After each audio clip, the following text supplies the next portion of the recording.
Ces derniers temps, on parle beaucoup du mouvement vegan. Pour ceux qui vivraient dans une grotte, le véganisme est une philosophie végétalienne qui s'intéresse au bien-être des animaux avant toute chose. Donc, bien évidemment, il s'oppose aux produits provenant d'animaux, que ce soit dans l'alimentaire, mais également dans la cosmétique, dans la recherche, etc.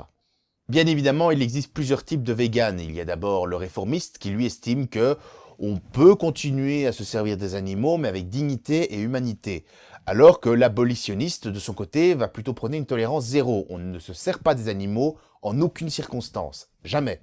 Dans le deuxième cas, bien évidemment, ils sont à 100% contre la chasse, qu'ils estiment être cruelle, barbare et contre nature.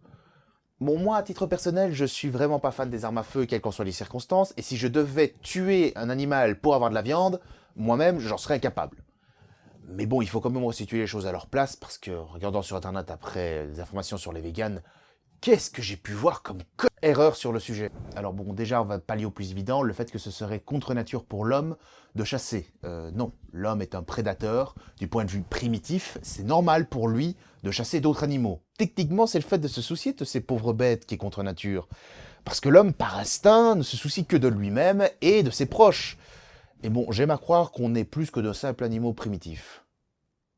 Du moins, je l'espère. Un autre argument que l'on donne contre la chasse est que cela nuirait à l'écosystème. Et c'est là que ça coince un peu. Mais pour bien comprendre, il va falloir que vous rappeliez vos leçons d'école sur la chaîne alimentaire. Si, vous avez tous eu un cours là-dessus. La nature fonctionne toujours de cette façon. Qui mange quoi et est mangé par quoi? C'est assez simple. Les plantes se nourrissent des nutriments qu'il y a dans la terre. Les herbivores se nourrissent des plantes. Les carnivores vont se nourrir des herbivores.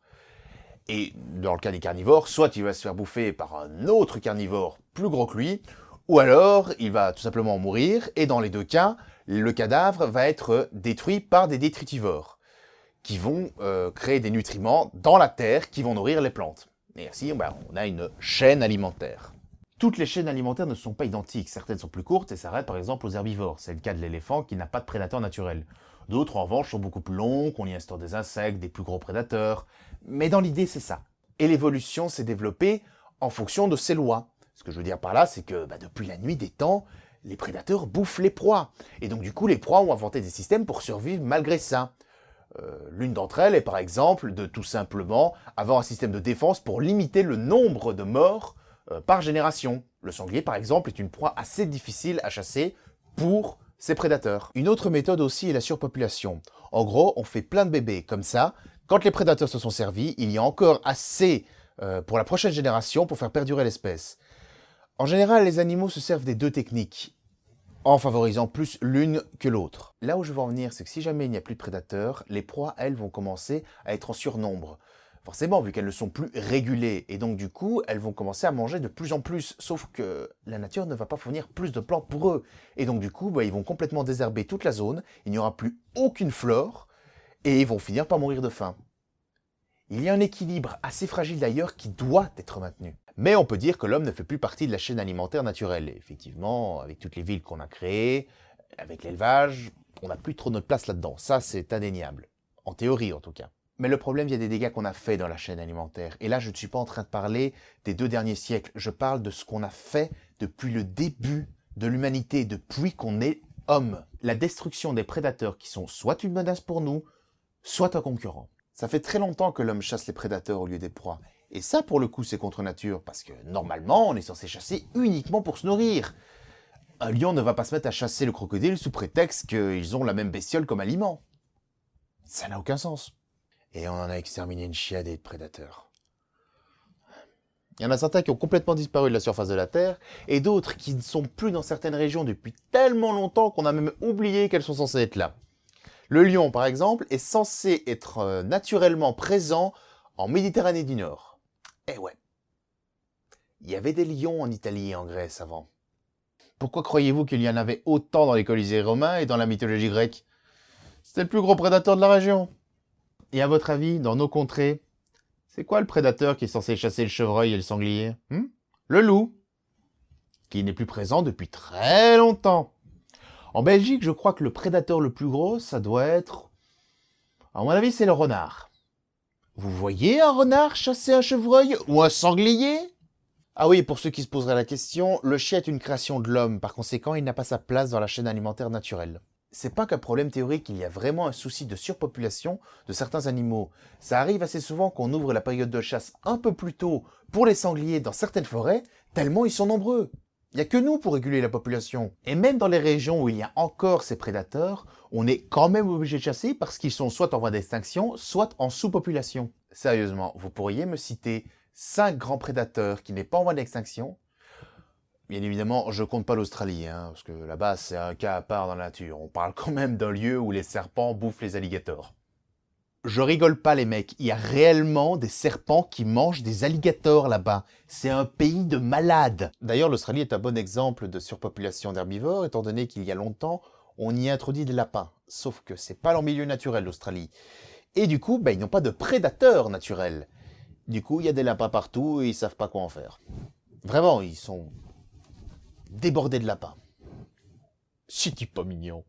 Un autre cas assez connu, c'est l'Afrique du Nord, qui chasse le sanglier. Sauf que ce sont des musulmans. Et le sanglier est considéré comme du porc. Donc ils peuvent pas manger. Alors ce qu'ils en font, c'est soit ils jettent la viande, soit ils la vendent dans les hôtels pour les touristes. Donc quand on vous sert du porc dans les hôtels au Maroc, c'est du sanglier en fait. Parce qu'il n'y a pas de cochon là-bas. Mais pourquoi on n'introduit pas de nouveaux prédateurs naturels?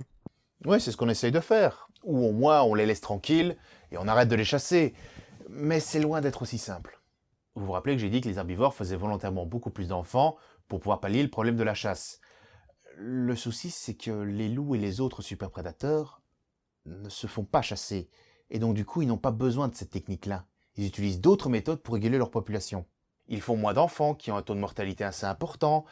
Ils s'attaquent entre eux pour défendre leur territoire. Il y a des tas de facteurs autres qui permettent de réguler leur population, mais contre lequel on ne peut rien faire. Ce que je veux dire, c'est que la population des superprédateurs n'augmente pas énormément, même quand les humains les laissent tranquilles. C'est un procédé qui prend beaucoup de temps. Ah oui, au fait, un superprédateur, c'est un prédateur qui ne se fait manger par aucun animal, en gros. À titre personnel, il y a quand même quelque chose qui me chiffonne là-dedans. Le but de tout ça, c'est pour le bien-être de la nature et des herbivores. C'est vraiment une meilleure chose de les laisser se faire bouffer par des loups ou par des lions? Si on prend comme exemple la fameuse scène de Bambi qui a traumatisé une génération d'enfants, et qu'on la modifie avec des loups, ça donne quoi?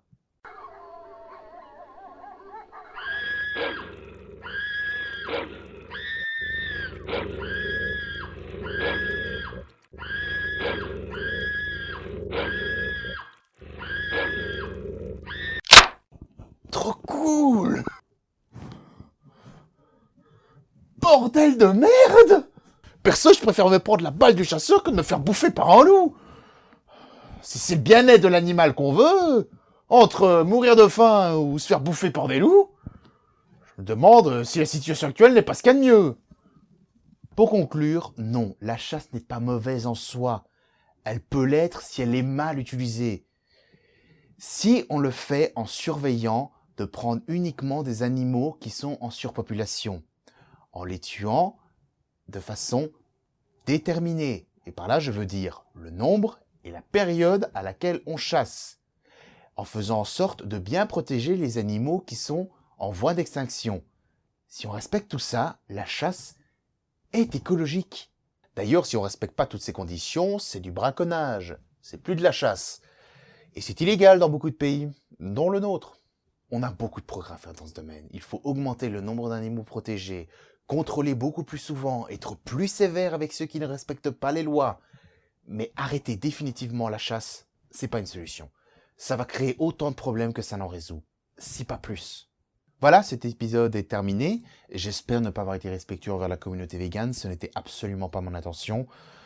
Je partage pas mal de vos idées et pour la plupart, je les respecte énormément.